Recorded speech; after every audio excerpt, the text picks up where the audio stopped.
I used to think rest was for the weak. Every morning, I woke up with a plan, a checklist, and a voice in my head that told me if I wasn't doing anything, I was wasting time. My calendar was full. My phone buzzed constantly. Just work during the day. I hustled. I optimized. I chased productivity like it was the only thing that gave me value.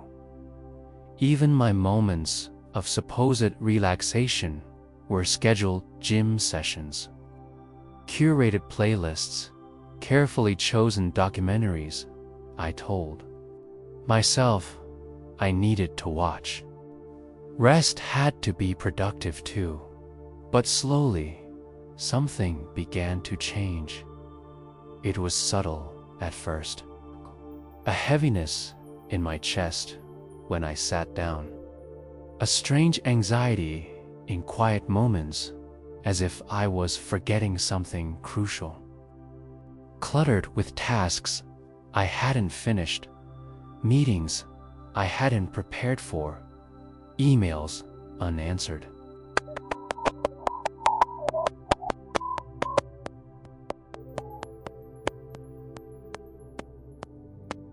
The silence wasn't peaceful anymore. It was loud, like a constant hum inside me that I didn't know how to turn off one evening. I remember looking at my reflection, same face, same eyes, but something felt hollow. I had accomplished so much. I had the degrees, the job, the recognition, but inside felt brittle, like a tree growing in all directions, but never putting down roots. It got to the point where I couldn't even sit for 5 minutes without checking my phone. Even in the shower, my mind raced with to-do lists. I wasn't present anywhere. I was everywhere and nowhere at once. And then something strange happened. I missed a meeting, not because I was lazy or rebellious, but because I genuinely forgot. It was like my brain hit a wall and said, enough. I stared at my calendar, blinking at the red circle around the time that had already passed, and felt ... nothing. No panic, no guilt, just an eerie stillness. That night, I couldn't sleep. Not because I was stressed, but because, for the first time, I wasn't. I lay there, staring at the ceiling, realizing how long it had been since I had done nothing. Not scrolled, not worked, not planned, just ... existed. The next morning, I did something out of character. I walked, no destination, no podcast in my ears, no phone in my hand, just me and the quiet street. The world felt unfamiliar, as if I was seeing it for the first time in years. Up, a bird hopped across the sidewalk. A gentle breeze brushed past my face. I heard the sound of my own footsteps, rhythmic and grounding. I ended up at a park. I sat on a bench. The bench was old, wooden, a little rough. I sat there for nearly 20 minutes without doing anything. Rebellion. People passed me by jogging, talking, rushing in. For once, I didn't feel like I needed to keep up. There was no enlightenment, no mystical vision. Just a strange kind of peace I hadn't felt in years. It was uncomfortable at first, like I was cheating, like I was stealing time. But slowly, that discomfort faded into something I didn't have a name for. Maybe it was awareness. Maybe presence. Maybe just being. That walk, that bench, that silence, none of it changed my life instantly. But it opened a door, and once I stepped through, I couldn't go back. Something in me began to question what I had always believed. Was I afraid of failing or just afraid of stopping? Was my busyness truly meaningful or just a distraction? Had I ever really rested? I didn't have the answers yet, but for the first time, I was willing to be still long enough to ask. A few weeks after that morning walk, I started taking more time away from the noise. Not all at once, just small things. No phone during breakfast. Sitting quietly for 5 minutes before opening my laptop. Watching the sun fade behind the buildings from my balcony instead of scrolling mindlessly. But something in me still felt restless, like I was trying to touch something I couldn't quite reach. It wasn't peace yet. It was more like standing at the edge of a quiet forest, knowing something was in there, but unsure how to step in without getting lost. One weekend, almost on a whim, I booked a trip to a quiet village at the edge of the hills. It wasn't planned, which was rare for me. I just wanted space to think, to breathe, to be. The village was simple. Dusty roads, clay houses, bamboo fences. People walked slowly there. The silence wasn't empty, it was full of life. Birds, the wind, distant laughter, the occasional cowbell. I felt oddly out of place, like a machine placed in the middle of a poem. On my second day there, I wandered down a narrow dirt path behind the village. It led to a small river, shallow and clear, with smooth stones beneath the surface. A giant banyan tree leaned over the water like it had been watching the same scene for centuries. That's when I saw him. He sat cross-legged at the edge of the riverbank. A monk, head-shaved, wrapped in a faded orange robe. He looked like he belonged to the earth itself, so rooted, as if time passed differently around him. I don't know why I didn't walk away. Maybe it was curiosity, or maybe I was tired of running from silence. I stood there for a while, unsure what to do, until he slowly turned his head and looked at me. His eyes didn't search me the way people usually do. He didn't look at me like I was a stranger. He looked at me like he had seen me long ago and was just waiting for me to arrive. I nodded awkwardly. He smiled and gestured for me to sit beside him. I hesitated. I wasn't used to this kind of invitation. No words, no introductions, just a quiet space being offered. I sat. We said nothing for the first 10 minutes, maybe more. The breeze moved through the trees. Leaves rustled. A bird called out across the water. And in that stillness, something inside me softened.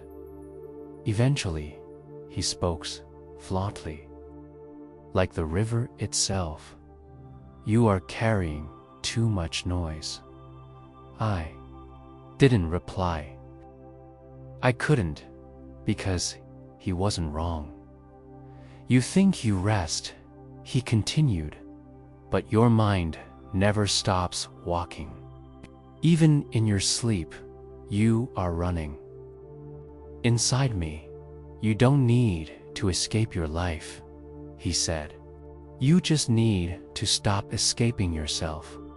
Then he closed his eyes again and returned to his silence, as if the message had already been delivered. I sat there for a long time. The kind of long I would have once called unproductive, maybe even a waste of time. But now, it felt like time was stretching open, making space for me to finally breathe. The silence beside him wasn't heavy. It wasn't awkward. It was full. Like standing in front of the ocean and realizing how small your worries really are. I didn't ask for his name. He didn't ask for mine. That moment didn't need labels or context. It just needed my presence. As the sun began to set, he stood up, bowed slightly to me, and walked away into the trees. I remained seated. Long after he left, something had shifted.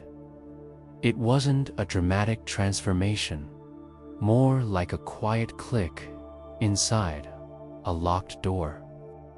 A realization that silence isn't empty, it's alive.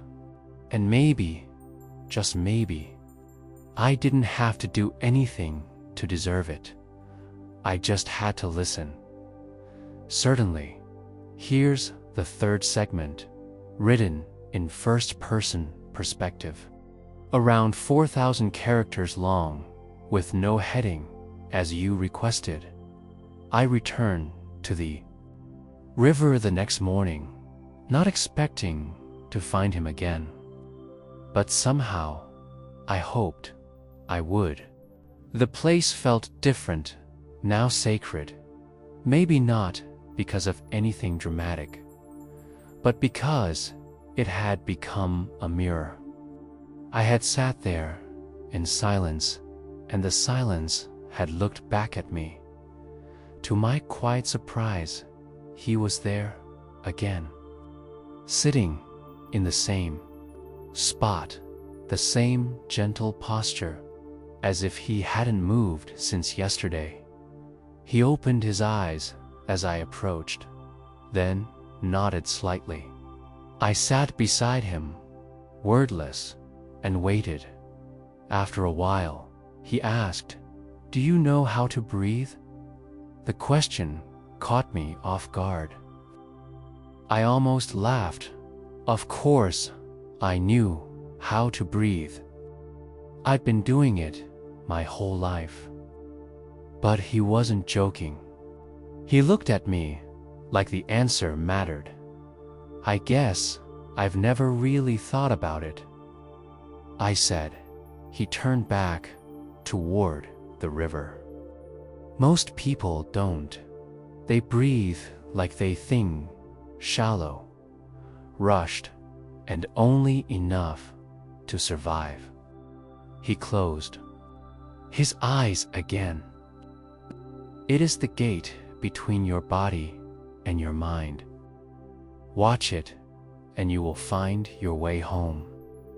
I didn't fully understand, but I tried. I closed my eyes and followed the air moving in through my nose, down to my belly, and back out again. 4. The first time in a long time, I wasn't breathing to fuel motion. I was just breathing to be dot. At first, my thoughts fought back. Images flashed across my mind, emails I hadn't replied to, memories I didn't want to see, tasks I thought I had escaped. I wanted to get up. I wanted to reach for my phone, but I didn't. I just stayed with my breath, like he had told me. In, out, dot, again. It was strange how something so simple could feel so difficult. And yet, with every breath, the noise grew quieter, not gone, but softened. Like a radio turned down low in another room. He spoke again, almost in a whisper. Awareness is not thinking more, is thinking less. Seeing what is already here. Hearing what's always been speaking. I opened my eyes. Everything looked different. The leaves shimmered in the light, each with its own rhythm. The sound of the river had layers to its gurgles, splashes, a distant hum. Even the wind carried a weight I hadn't noticed before.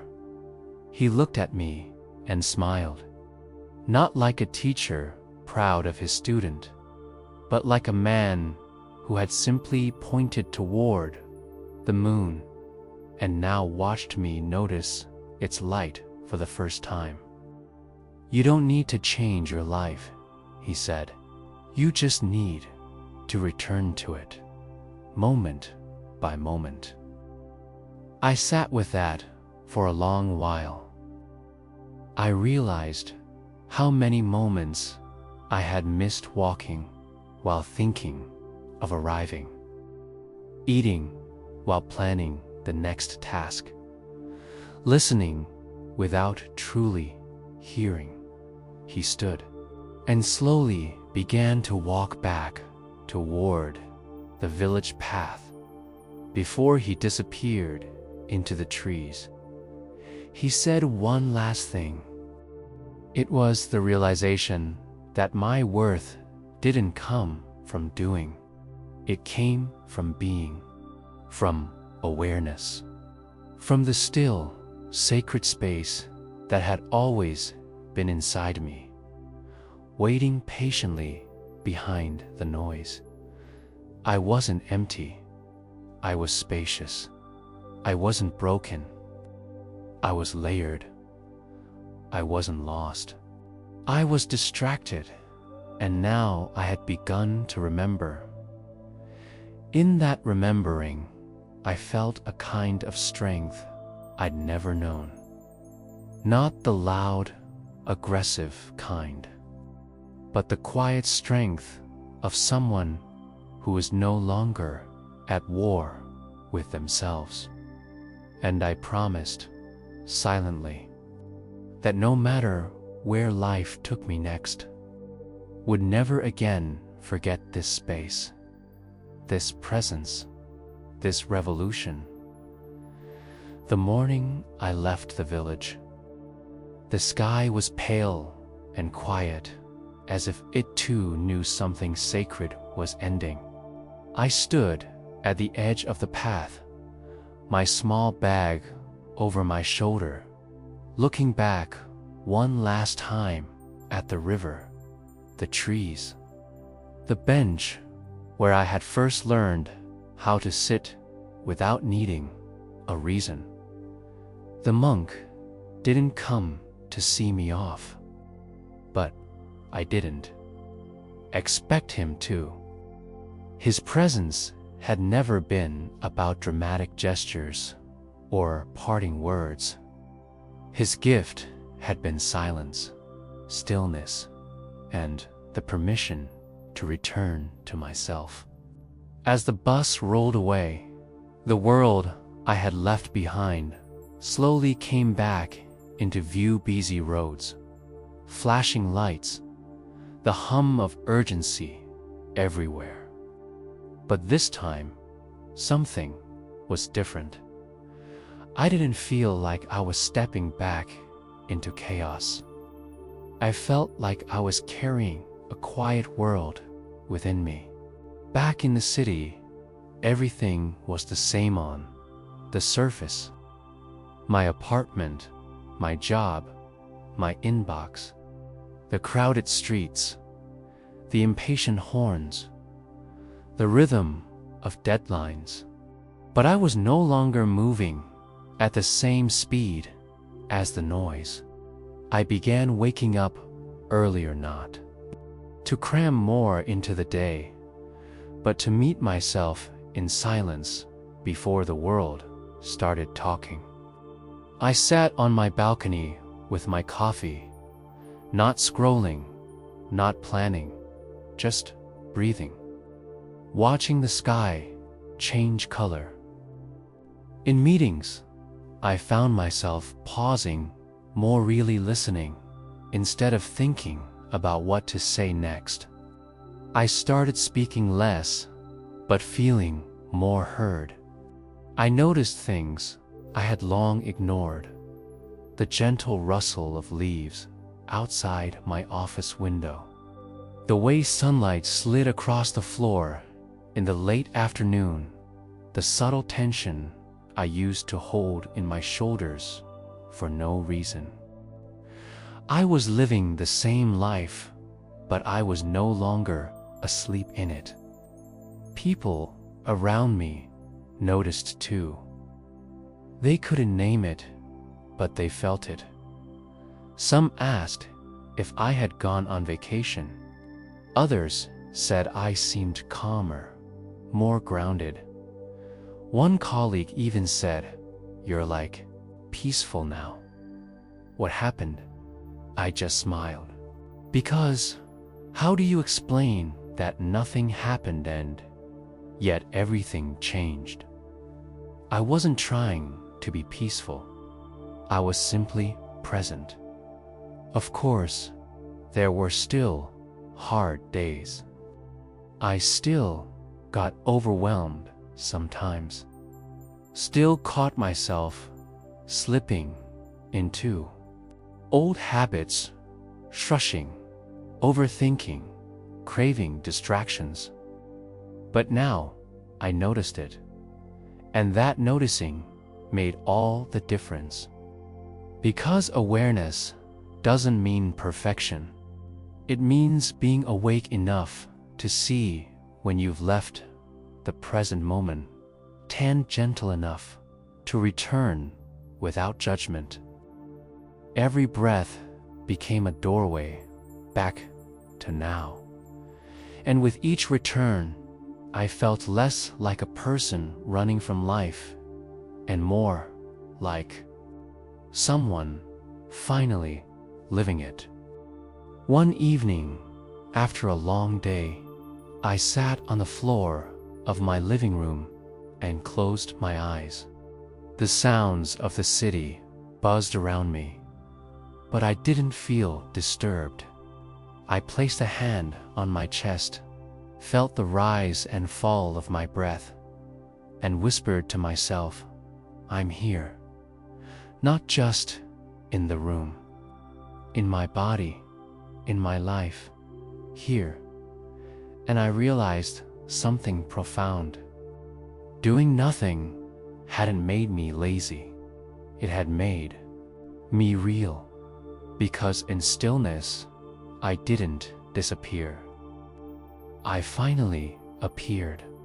And now, no matter where I go, I carry a space within me, untouched by the rush of the world, a space where silence speaks, where breath is sacred, and where being is enough. That is my home now, and I have returned to it.